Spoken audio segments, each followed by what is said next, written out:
Bonjour les amis. Est-ce que vous vous souvenez dans votre jeunesse quand vous lisiez Tintin et le Lotus bleu, vous aviez un poison qui rend fou. Ils envoyaient ça avec une petite serpe à canne. Le mec recevait ça juste dans le cou, là, toc. Et immédiatement, il se mettait à rigoler, il devenait fou et on ne trouvait pas le remède. Eh bien, je me demande, quand je regarde l'actualité, si l'écologie punitive, ce n'est pas le poison qui rend fou, et s'il n'y a pas un esprit malveillant qui frappe beaucoup des candidats, des têtes de liste aux prochaines européennes. Alors je rappelle quand même que le mouvement des Gilets jaunes en France en novembre est parti quand même des revendications écolo, c'est-à-dire écolo-punitives, c'est-à-dire une augmentation spectaculaire du prix de l'essence pour payer la taxe carbone et pour payer tout ce qui est lié à la sauvegarde de la planète. C'était l'obligation d'abandonner les voitures diesel, c'était l'essence qui polluait, c'était l'obligation de prendre des voitures électriques, c'était le covoiturage, c'était l'obligation de prendre des chaudières aussi, de se débarrasser de ces chaudières pour des nouveaux trucs et tout. Bref, que des trucs pour riches et des trucs que les pauvres n'allaient pas pouvoir s'offrir. Et c'était la perspective d'un litre d'essence à 2 euros, 2,50 €,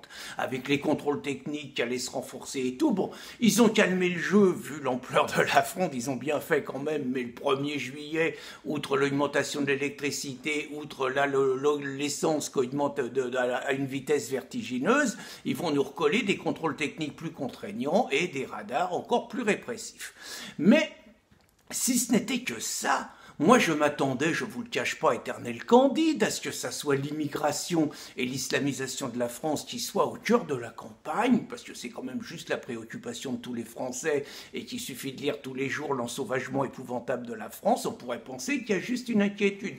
Pas du tout le problème, ils se saisissent tous de ça à bras-le-corps, c'est l'écologie, et dans leur esprit, l'écologie ne peut être que punitive. Alors bon, ça avait commencé par l'ineffable Brossat, qui lui, donc, l'espèce d'apparatchik communiste, but-Malais, but-Montmartre, appartement en Corse, voyage en avion et tout, mais lui, il disait qu'il fallait combattre le fait que les gens prennent l'avion, il fallait être contre. Traduction, il faut plus que ces salopards de pauvres prennent l'avion, mais il faut que les apparatchiks, comme au temps de l'URSS, continuent à bénéficier des avantages, parce que eux, évidemment, ils sont au service du bien commun. Donc Brossat avait commencé.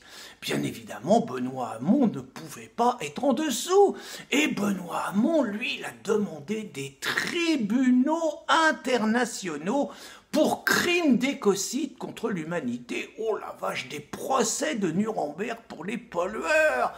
C'est vrai que lui, Benoît, il prend jamais l'avion, il va jamais nulle part à l'étranger, il reste toujours à Trappes, il est toujours à Trappes, il connaît que ça. Ses enfants, ils sont jamais allés, sa femme, par ailleurs, au cadre à LVMH, c'est pas les petits salaires à 5 000 ou 10 000 euros, là.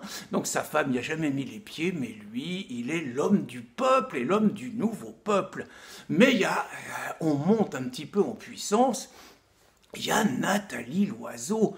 Alors là, Nathalie Loiseau, depuis ses années de jeunesse dans un groupe d'extrême droite, depuis son Fritzkrieg, elle a décidé, c'est l'écologie au premier plan, c'est l'écologie Ober alles, c'est Anschreich, écologie, écologie. Et donc elle a décidé que ça serait l'écologie qui serait à la tête de sa campagne. T'as raison Louloute, ça va continuer à te plomber. C'est surtout avec Dany. Mais la perle des perles, alors là, je l'ai découverte, une nommée Claire Nourian, c'est ça. Alors elle, c'est le Joker à Glucksmann. Oh putain, je l'ai vue sur un plateau avec Pascal Praud.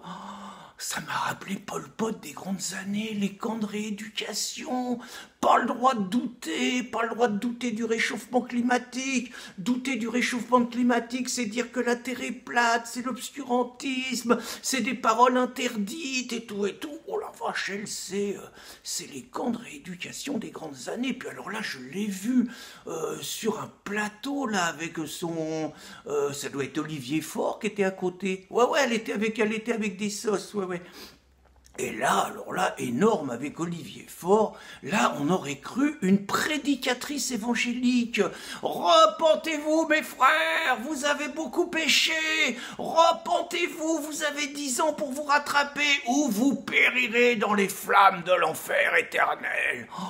Oh putain, je sais pas si cette nana a des gosses, je sais pas si elle a un mec, mais... Qu'est-ce qu'ils doivent se marier avec une folle pareille? C'est quand même inquiétant, quoi. Alors, bah écoutez, voilà, donc on est dans l'écologie répressive. Je pense que l'écologie répressive, punitive, est un poison qui rend fou.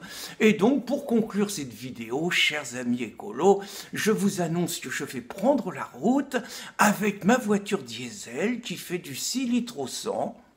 Que je vais rouler pendant 2 heures, parce que si je ne prends pas ma voiture par vos transports en commun, par le covoiturage, ça m'emmerde, que je vais faire comme j'ai envie de bien faire, que je ne pense pas polluer la planète, et que je vous embrasse. Bonne journée les amis.